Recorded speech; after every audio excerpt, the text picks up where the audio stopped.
قال الله تعالى في القرآن الكريم أعوذ بالله من الشيطان الرجيم اتقوا الله حق تقاته ولا تموتن إلا وأنتم مسلمون. Alhamdulillah, puji syukur yang tak terukur marilah kita panjatkan kepada Zat yang Maha. Salawat dan salam senantiasa juga kita limpah curahkan pada junjungan kita Nabi Muhammad Sallallahu Alaihi Wasallam yang telah membukakan mata hati kita dengan risalah-risalah yang dibawanya, sehingga sampai pagi hari ini kita masih bisa istiqomah terus menerus setiap ahad menambah keilmuan kita. Dan konon katanya menurut sebagian para ulama, ketika kita terus menerus menambah ilmu kita tentang ajaran Islam, itu termasuk hidayah kita ditambah terus oleh Allah Subhanahu wa Ta'ala. Karena ada beberapa orang yang mungkin bisa saja hidayahnya menyimpang dalam arti gara-gara kita tidak bisa memelihara hidayah itu. Bagaimana cara memelihara hidayah itu? Di antaranya itu dengan menambah terus keilmuan kita, memperdalam terus keilmuan kita. Sebagian ulama ada yang mengibaratkan seperti ini. Kalau kita menanam tanaman di kebun, mengajuk, melak, sambel, melakui. Ketika kita cangkul di kebun kita itu, alhamdulillah yang kita dapatkan ternyata orang menang samput, menangui pepelakan ayah di kebun orang teh dibongkar di anak pentani teh ayah samput, atau orang menang samput menangui, atau sahanut atau kan yang dalam maju ayah cerita melakui pas dirabut opat, barang zaman di bubuinya dirabut opat, di bubui jadi 5 atau tuh atonya depan di bubui nama opat, di bubui jadi nama zaman itu diasupkan yang ruhai gitu, kui teh opat ternyata pasti dikorekin jadi 5 atau si kita ini kui teh jadi 5 gini, wae nanti cina di taman ku Allah. Jasaan ini cuma cina geus rada ipu. Nah, hasil ternyata teh ucing gitu. Jadi 5 teh ucing gitu mah. Nah, itu artinya kegembiraan kita mendapatkan apa yang kita tanam di kebun itu berupa umbi-umbian atau bisa. Itu akibat dari kita menanam. Tapi kata ulama itu, apalagi kalau kita gali lebih dalam. Nu di jero tanah itu membagi jero mah aya naon? Aya emas, aya timah, aya minyak tanah. Baheula zaman orang keur laleutik budak minyak tanah teh murah kan. Ayeuna mah mahal. Begitu pula mendalami ilmu Al-Qur'an, ilmu Islam. Makharijul huruf bagus enggak? Bagus. Tahsin Quran bagus? Bagus. Menteri apa namanya? Tajwid bagus. Mempelajari tajwid, mempelajari makharijul huruf itu harus bagus. Karena yang ngaji nu alus banget. Bikin ke orang teh khusyuk, teka dirucut, cai panon. Lain nunutan. Nah, tapi langkah lebih nikmatnya, lebih bagusnya ketika kita mendalami isinya. Selain tahsinnya bagus, hafalannya bagus, isinya juga tahu. Diajar tahsinul Quran unggul, henteu cekap gitu modelna. Tapi harus dengan keinginan untuk menambah. Ngambean unggul buah aroma manis nikmat tuh. nikmat. Disebut lagi air manis. Disengit ke buah teh. Kamu mun diporak maju di asaan. Apalagi kalau kita bongkar Al-Quran, bagaimana sih rasanya Al-Quran itu di dalamnya? Begi nikmat. Itu ibarat kata soal ulama. Ini mendalami ilmu Islam itu seperti itu. Baik, para hadirin ahli majlis taklim yang dimuliakan Allah, kita lanjutkan materi yang dulu ya. Pembahasan kita itu tentang usul fikih. Jadi usul fikih itu penting sekali kita yang minimal apalah. Nah, apa oke, kan? Artinya apalah usul fikih. Saya ulas sedikit untuk mengaitkan pembahasan kita yang sudah kita bahas bulan kemarin, bahwa ada yang disebut dengan usul fikih, ada yang disebut dengan fikih. Usul itu dasar secara bahasa, far'u itu cabang. Jadi yang namanya pohon ada akar. Nah, akar itu batang itu bisa tegak berdiri karena ada akar.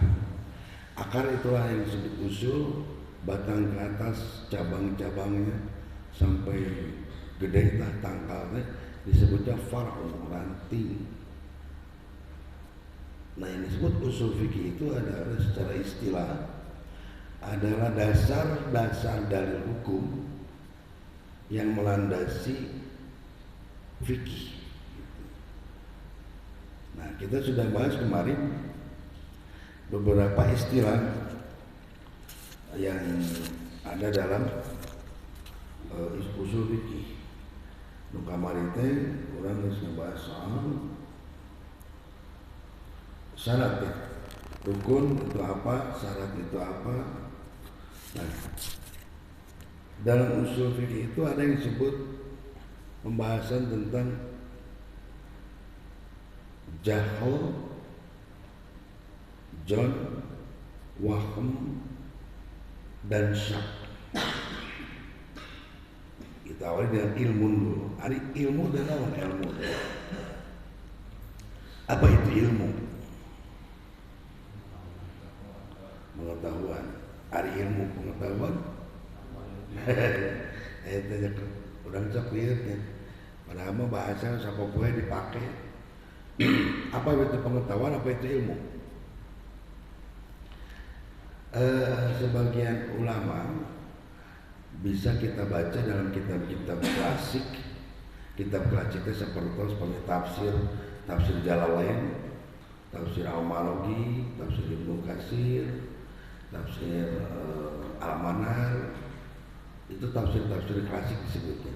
Tafsir-tafsir yang disusun oleh para kiai-kiai salaf. Kiai salaf teh puntennya, salaf itu bukan ormas, salaf itu bukan organisasi, tapi sebutan kepada kiai-kiai kepungkur. Kiai-kiai dahulu itu sebutnya salaf. Arti salaf itu terdahulu salafus sholih, orang-orang yang melanjutkan perjuangan Rasulullah. Nah, ada kiai-kiai khalaf. Kiai khalaf itu kiai-kiai hari ini, kiai-kiai masa kini. Jadi kalau ada istilah kitab klasik yang disusun oleh kiai-kiai salaf itu lain disusun oleh kiai-kiai orang salaf. Hari ini kan ada ya, mengerucut. Definisi salaf itu mengerucut menjadi sebuah kelompok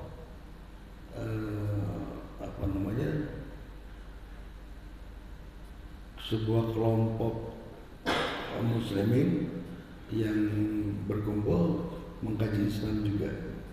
Seperti kita kalau boleh diibaratkan adanya Khawarij, adanya Ahlussunnah wal Jamaah, adanya Jabariyah gitu.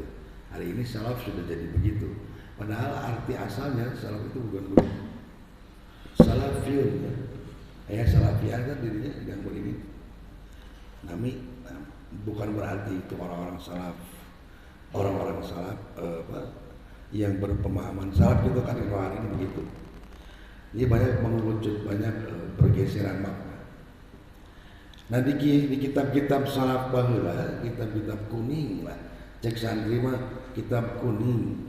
Itu dalam mukadimah, setelah mukadimah masuk pembahasan apapun materi pembahasannya, kalau tafsir mun tafsir, mun kitab hadis, lamun kitab bahasa Arab, kalau mutolaah, kalau balaghah nanti selalu diawali dengan definisi. Kunaon? Kenapa harus diawali dengan definisi dulu? Misalkan dalam ini kitab usul fikih, tadi saya bulan yang awal itu saya bahas tentang apa itu usul, apa itu fikih, apa itu fardu. Kenapa dibahas dulu definisi? Karena salah ngedefinisikan, mungkin salah langkah. Ya, kalau kita salah mendefinisikan pasti salah. Apa enak? Sekarang hari ini lah ya, saya sering contohkan ini ya, dia bos-bosnya contoh ini saya ungkapkan sebab ada yang salah, ada definisi yang salah. Radikalisme, fundamentalisme itu apa arti asalnya? Definisinya naon? Apa definisi fundamentalis? Apa definisi fundamental? Apa definisi radikal? Kenapa saya selalu contohkan ini? Karena ada pergeseran makna. Nah, yang disebut tadi ilmu itu sama. Hari ilmu itu naon? Aya pengetahuan, aya ilmu. Aya ilmu pengetahuan. Sejak tauhid, khair, ihsan artinya apa? Baik. Mungkin tilu kalimat nulisna beda, macana beda, artinya sarua baik. Mungkin deh. Tauhid naon artinya? Baik. Khair, baik. Ihsan, baik. Sampai baiknya. Tapi kenapa ada 3 istilah? Nah, tidak mungkin ada 3 istilah kalau tidak punya kekhususan masing-masing. Cing ada tauhid hubungannya jeung naon? Nah, tauhid mah contohnya misalkan makanan kan, kulo halalan thayyiban. Makanlah makanan yang halal dan thayyib. Yang halal yang dan thayyib itu yang bagaimana? Anu halal mah geus kudu jelasnya, gampang lah. Allah itu dalam Al-Quran menerangkan yang halal ada berapa banyak makanan yang boleh kita makan. Di Al-Quran Allah ngajelaskeun sabaraha hiji nu kenging dituang ku urang. Aya sabaraha hiji? Di surat naon ayat seberapa? Allah memberikan gambaran kepada kita bahwa misalkan dalam Quran surat An-Nur inilah yang boleh kita makan. Ayat seberapa? Pernah baca tuh? Pernah baca, pernah ngumping? Ayat tuh? Ayat tuh? Wah, ngapa? Papalin sapoe tamat wae otam Quran dan manggihan. Ayat tuh? Teu aya dikairagi di tangan teh Quran ayat sabaraha menerangkan Allah menjelaskan beberapa macam yang boleh kita makan. Nah, teh aya daloba teuing. Berarti Allah tibalik menjelaskan yang kari itu. Berapa yang tidak boleh kita makan? Berapa banyak? Allah menjelaskan berapa banyak yang tidak boleh kita makan. Saya kan berarti loba nu halal teh. Tapi loba jelema nu resep nu haram. Yang halal itu lebih banyak. Yang haram itu berapa? Jadi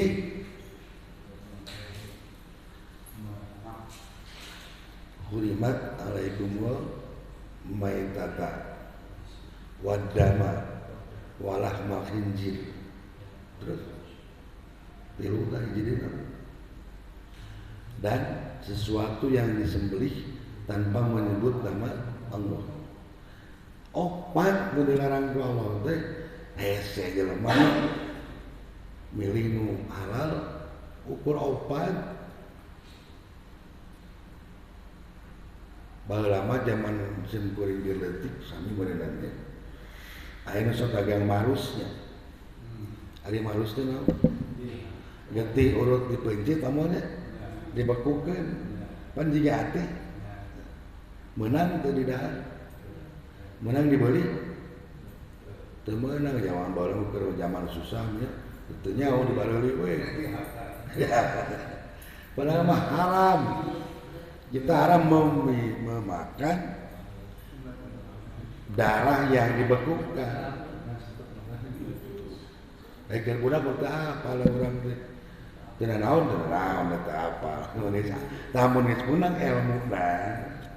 Itu yang tidak boleh. Jadi yang dilarang itu cuma 4. Bangke, kulut. Hukum asalnya itu semua yang namanya bangke itu haram. Allah haramkan. Oke ya kecuali ana. Nah, itu namanya usul fikih gitu kan, kaidahnya. Bangke terus nanti daging babi. Apa alasan babi haram bagi umat Islam? Apa alasannya babi diharamkan? Wallah.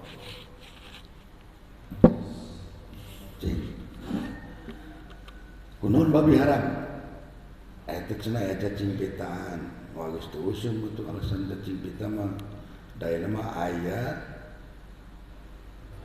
di non digodong tepi ka leuwih ti 100 derajat Celcius ge bisa kan. Paeh teh si cacing teh. Nah, kalau ngobrolkeun hukum gitu, apa ilatnya, apa alasannya daging babi diharamkeun? Oh, eta cacing pita, mun cacing pita geus paeh gitu cara ngabongkarnya. Mun cacing pita geus paeh meunang teh. Kan alasanna tadi ku sabab aya cacing pita. Ayeuna cacing pita geus paeh meunang teh. Nah, pan gara-garana tadi cenah gara-gara aya cacing pita. Mun cacing pita eueuh berarti meunangnya. Bener teh? Jika dia contoh lain,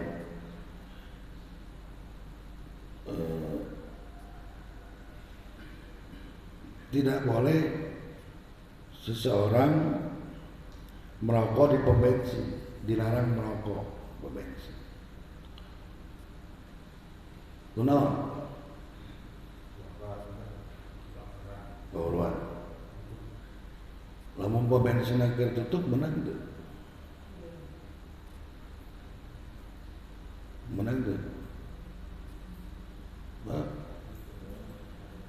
dilarang merokok teh, mun keur muka, mun keur nutup menang tuh.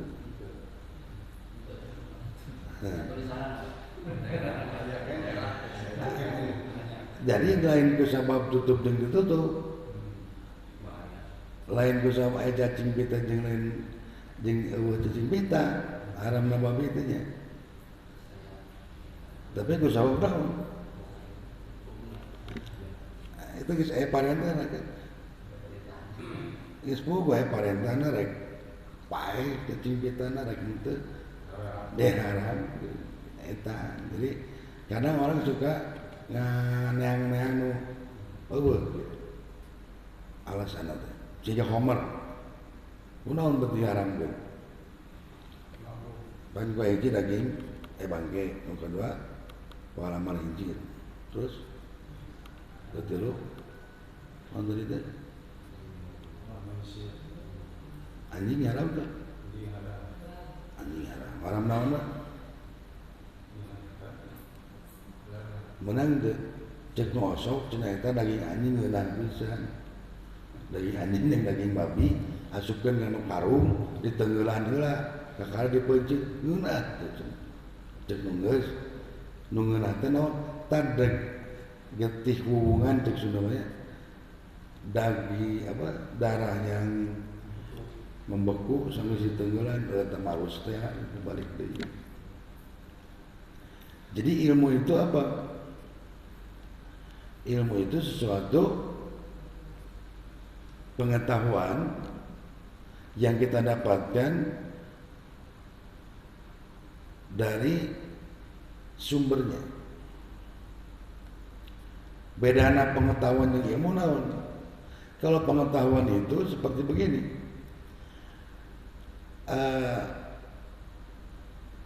budak keletik bisa bebersi sorangan teu lamun geus BAB. Keletik teu bisa kan? Kurang dipanghomeankeun. Tapi geus ningkat kana budak SD, eta budak diajarkeun ku urang teu. Dipapatahan, disakolahkeun heula, main bisa omeh teh. Henteu begitu mah. Itu pengetahuan. Semua orang bisa melakukan tanpa harus sekolah. Itu pengetahuan. Ari ilmu itu wayahna harus dicari dan harus ada gurunya. Itu baru namanya ilmu dan menjadi ilmu. Kalau ilmu pengetahuan melalui pengujian gitu kan. Adanya zaman baheula lah diajar di IPA-nya fisika bahwa ilmu pengetahuan itu harus diuji, validasi kebenarannya. Jakarta ibu kota Indonesia, itu pengetahuan atau ilmu? Pengetahuan. Benar itu Jakarta ibu kota Indonesia? Benar jeksa tuh dalam buku pelajaran tuh cek nu ngomong nu geus pernah inget. Padahal dia belum baca. Nah, itu pengetahuan. Nah, kenapa dalam usul fikih belajar dulu ilmu? Apa itu ilmu gitu maksudnya? Karena yang namanya Al-Quran itu ilmu semua. Dan kita harus tahu membongkar, bisa mengabedakan mana pengetahuan, mana lain. Sehingga contoh, akhirnya kita akan tahu nanti kenapa ada perbedaan pendapat. Karena mungkin ada yang tadinya tradisi dianggap ajaran Islam sehingga menjadi sebuah ilmu padahal lain gitu. Nah, jahil itu tidak mengetahui sesuatu. Bedanya zaman berilmu dan berilmu. Orang awam itu apa? Orang awam itu orang sok ngomongnya jadi kalangan awam mah sebenarnya saya bahas gitu. Orang awam itu ya begini-begini. Ari awam teh naon? Awam itu apa sih?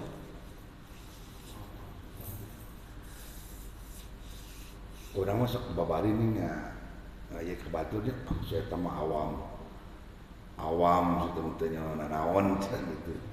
Hah?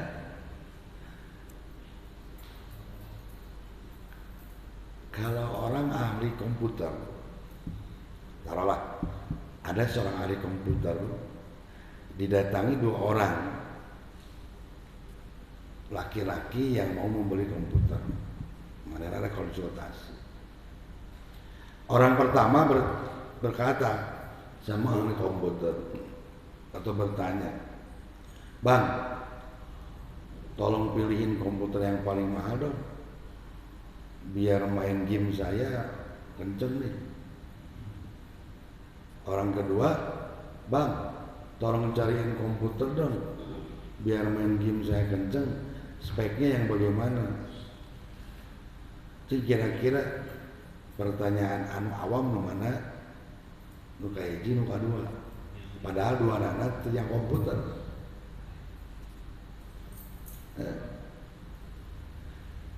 Saya kasih contoh lagi.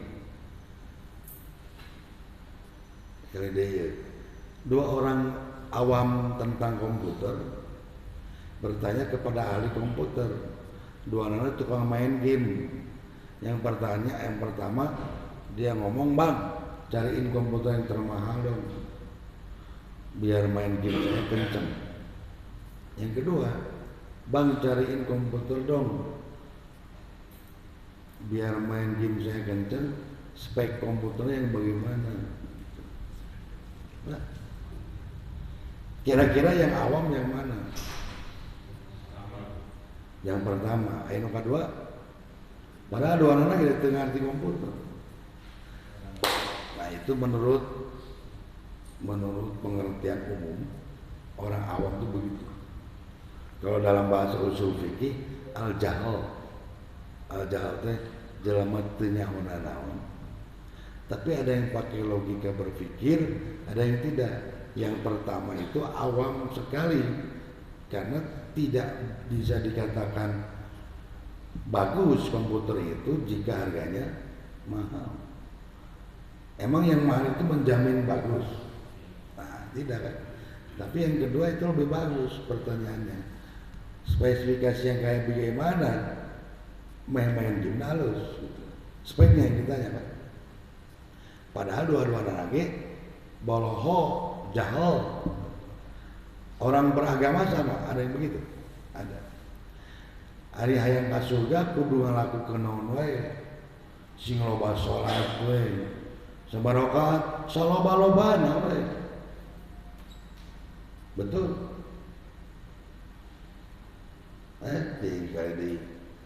Ada orang awam tentang agama tapi dia mau belajar agama. Kata orang yang awam itu bertanya pada seseorang, "Urang hayang jiga batur asup surga, apa yang harus saya lakukan?" "Ya ibadah, ibadahnya sholat." "Berapa banyak?" "Sebanyak-banyaknya."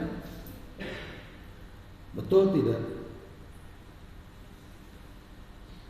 Mun urang loba sholat bakal asup surga.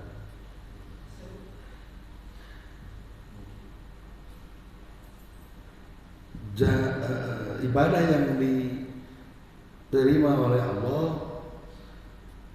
yang jumlahnya banyak, betul enggak? Jadi ibadah nu alus itu nu loba jumlahnya atau kumaha? Ini dasar ini harus kita pahami. Lamun tanya tadi, lamun di awal ini di apal banyak. Ibadah itu apakah yang baik itu yang jumlahnya banyak? Atau gimana? Nah, ngaji usul pikir baru kudu mikir. Tapi malah ceramah ngaji. Ngaji mah kudu rada muter gitu. Cik, bener teh eta pernyataannya teh. Ibadah yang baik itu ada yang banyak jumlahnya. Nah, ada yang belum tentu tuh. Jadi, amun contohnya banyak penting lah teman. Orang singkat ini contohnya. Lama zaman lomba sayembara namanya. Raja boga budak awewe rek dikawinkeun gitu maju biasa zaman ulama gitu dong ingat teh. Si raja nyen sayembara sing saha jelema nu bisa mawa gajah bodas, gajah letik, kulitna bodas, buluna bodas. Siapa saja yang bisa menghadirkan gajah kecil berwarna putih akan dinikahkan dengan anak saya, cek raja. Lobata nu mariluan sampai we datang waktuna. Aya jelema mawa gajah gede tibatan gajah nu lain. Warnana hideu. Aya deui nu mawa gajah na leutik tapi hideu. Eta nu marawa gajah nu gede nu leutik tapi lain warnana bodas raja atau udara tanah pangeran. Telilah aya peserta terakhir datang di Indonesia. Orang Indonesia menang wae di dongeng mah. Orang Indonesia menang wae. Datang ke Indonesia budak angon. Mawa gajah letik warna bodas. Kira-kira anu jadi pamajikan anak raja kemana? Hah? Budak angon ya. Nah, sesuai jeung gaya raja. Gajah nu dibawa sanajan gede tapi hideung kapake teu. Gajah leutik tapi bodas sanajan nu mawana budak angon kapake teu. Sarua ibadah gitu. Lain jumlahna nu loba atawa saeutik tapi sarua teu jeung Rasul. Apa sama atau tidak dengan keinginan yang Allah inginkan? Apakah sama atau tidak dengan apa yang Rasul contohkan? Baru itu diakomodir muncul bahasa ini. Jadi diterima jeung diterima ibadah itu bukan karena banyak sedikitnya kan? Salat subuh seberapa rakaat maju 2. Daku sawa bayang loba amalna jadi 8. Menang teu. Sarua jeung gajah bodas tadi. Nah, orang jahil, orang bodoh itu tidak tahu mana aturan takaran ya. Terus zonni itu apa?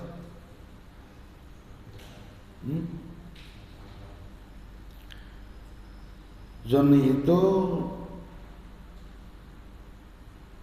menemukan pimuncak definisi ya, menemukan perkiraan sesuatu yang kuat dari 2 perkara. Maksudnya keraguan-raguannya akan 2 perkara tetapi lebih kuat kepada yang lebih positif misalkan itu. Contohnya kumaha zonni. Urang sering lah salat teh 3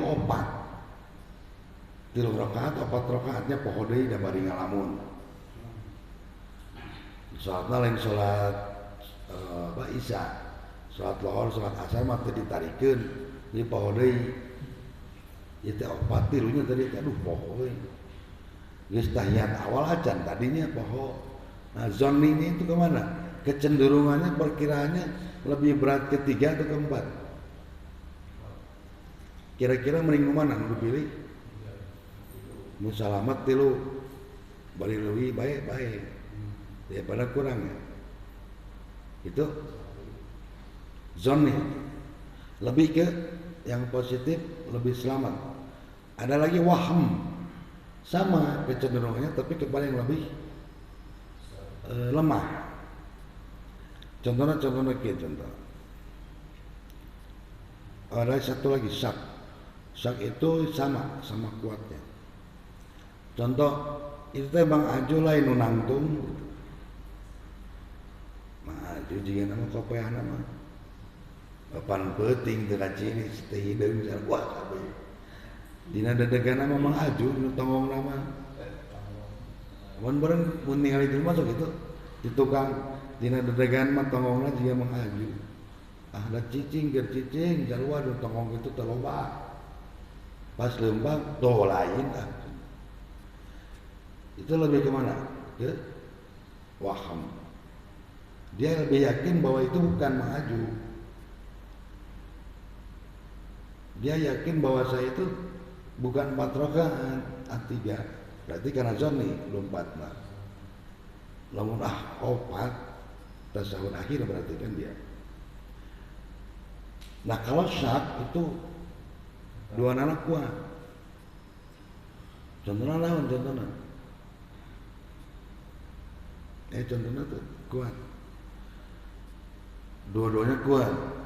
Contoh penentuan Idul Adha, Idul Fitri. Dan istihari. Ada sebagian ulama melihat sudah ada terlihat bulan hilal geus kaciri. Nyawan baheula mah pan can aya teknologi ya. Belum ada teropong. Zaman Rasul. Geus cek nu hiji can. Duanana mun ku ayeuna mah katingali bener tapi pan di dieu misalkan di Indonesia kakara sebarat derajat, ternyata di Timur Tengah geus sekian derajat. Wajar kalau berbeda, wajar tuh, wajar. Matak tong rame nya, membeda. Usia taman cina Muhammadiyah mau poe Sabtu lebaranana, da pamarentah mau poe Minggu, ekeun bae da beda teu nempel lagi. Urang masuk riweuh kuno beda. Padahal teu kudu riweuh. Bukan ge beda. Nu sirana beda jeronanya. Nu galing nu lempeng ya. Jadi itulah makanya kalau tahu usul fikih akan bahaya itu beda. Kene masing-masing asal ada argumen. Nah, masuk ke hukum-hukum. Dalam usul fikih itu ada hukum-hukum. Yang pertama wajib. Istilahnya al-wajib. Apa itu wajib? Ma yusabu ala fi'lihi wa yu'aqabu ala tarkihi. Ma yusabu ala fi'lihi, wajib adalah apa-apa yang dikerjakan dari kewajiban itu akan mendapat pahala, dan apa-apa yang ditinggalkan dari sesuatu yang diwajibkan itu akan mendapat siksa. Jadi lamun orang diwajibkan make helm ke jalan terus teu dipake helmna bakal menang naon? Menang sanksi. Sanksina naon? Ditilang. Kudu mayar denda 250.000. Teu mawa surat STNK SIM 250. Poe ayeuna ka jalan teu make helm teu nanaon, tapi mun teu make masker didenda 250. Gitu. Loba jalan budak ayeuna barudak urang terlalang ke arah pasar Jumat teu di helm. Tapi yang make masker dipiriwit teu. Henteu ini masuk. Saya lihat sendiri itu tadi tewak budaknya keur mati luan naik motor nanti, tapi make masker aman we hareupeun irung polisi ngaliwat kena hareupeun irungna diantep ku disub, diantep ku satpol pp diantep. Apakah itu menyimpang dari aturan wajib lalu lintas? Tidak. Melanggar tidak? Dan nyimpang. Cek dino agama ini gitu tuh.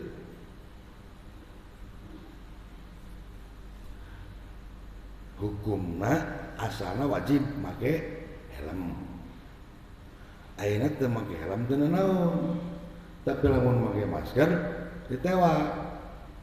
Menyimpang dari hukum asal tidak? Secara teoritis menyimpang. Bang babi teh haram. Haram. Menang di dahar teu? Henteu. Tapi anu ngadahar dengan otomatis Islam. Nah, parkir di gunung beakeun botol. Robah teu hukumna? Henteu. Ngan ku sabab darurat jadi beunang. Sebenarnya mah di helm teh wajib. Nah ini jadi tidak tilang.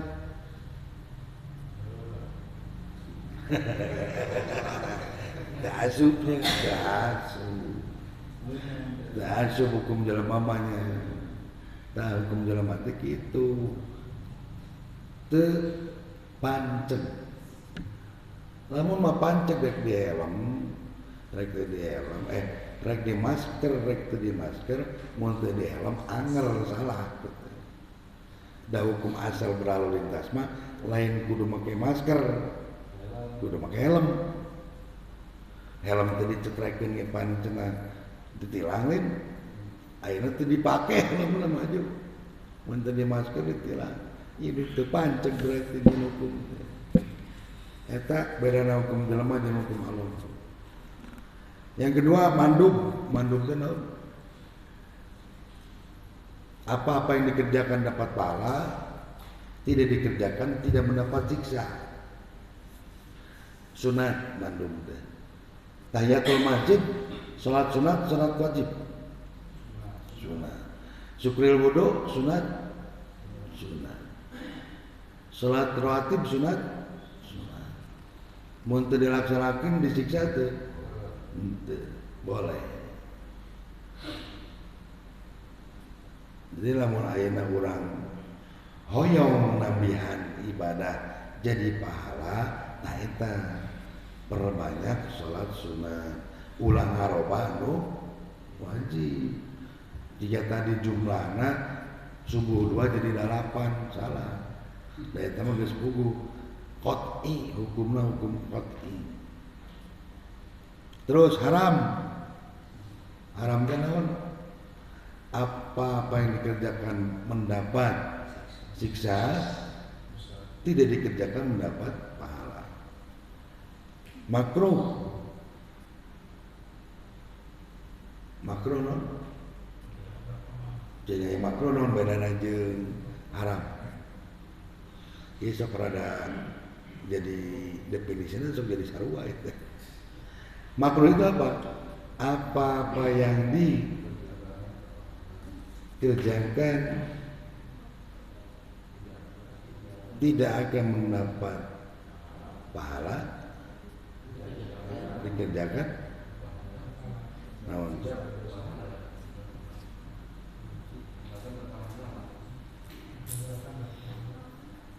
Jika ditinggalkan mendapat pahala, jika dikerjakan nah eta kadang orang sok sarua definisina jeung haram. Jadi lamun dikerjakan yang makruh itu dapat siksa tidak? Tidak.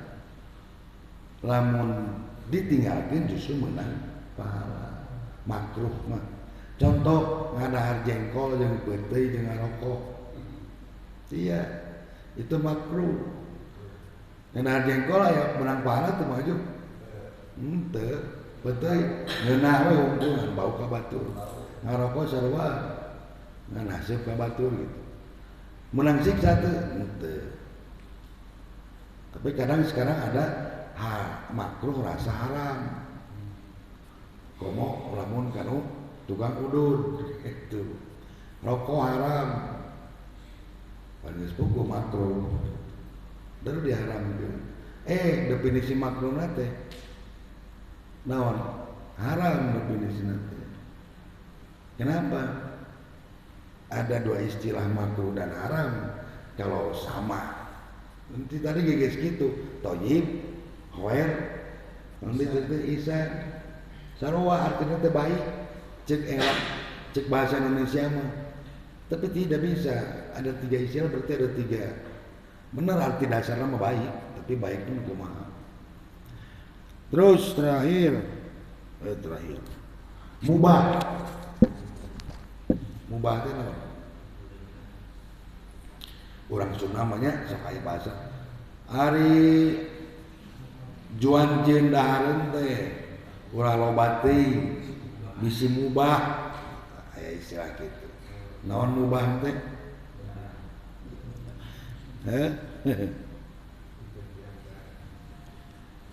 Dikerjakan mendapat atau tidak mendapat? Dikerjakan tidak dapat pahala, ditinggalkan pun tidak dapat pahala. Sehingga sarebeurang. Tidur siang dapat pahala enggak? Sudah saya jelaskan bulan kemarin kan. Tidak mendapat pahala. Makanya ada hadis, bukan hadis itu ya sebetulnya. Muntah hadisnya itu lemah hadisnya. Makanya kalau ada yang mengatakan bahwa tidur di siang hari di bulan Ramadan dapat pahala, salah. Dasar mah teu meunang pahala. Mana tanya mubah. Terus ada kumaha dalilna? Itu teh salah ngomong bener. Mun ari ge kieu. Lain sarekna dina waktu puasa mah meunang pahala lain. Eta jelema nu keur sare anger meunang pahala sabab keur puasa. Ieu meunang pahala mah tinu puasana anger. Dan tinu sarena mah hubunganana. Segitu dulu lah bisa Patarosan. Jadi dalam ilmu usul fikih itu kalimat-kalimat istilah-istilah seperti tadi itu harus dipahami dulu biar nanti ketika kita masuk ke fikih paham. Tapi kita artinya al-fahmu, memahami. Nah, buat jadi wajib wudu. Nah, buat wajib wudu. Lamun rek salat. Nah, buat kudu wudu lamun rek salat. Nah, itu landasannya apa? Dalil-dalil hukumnya. Dalil-dalil hukumnya maksudnya kaidah. Kaidah-kaidah yang mendasari bahwa wudu jadi wajib lamun rek salat ada dalam usul. Terima kasih untuk ini. Rabbana atina fid dunya hasanah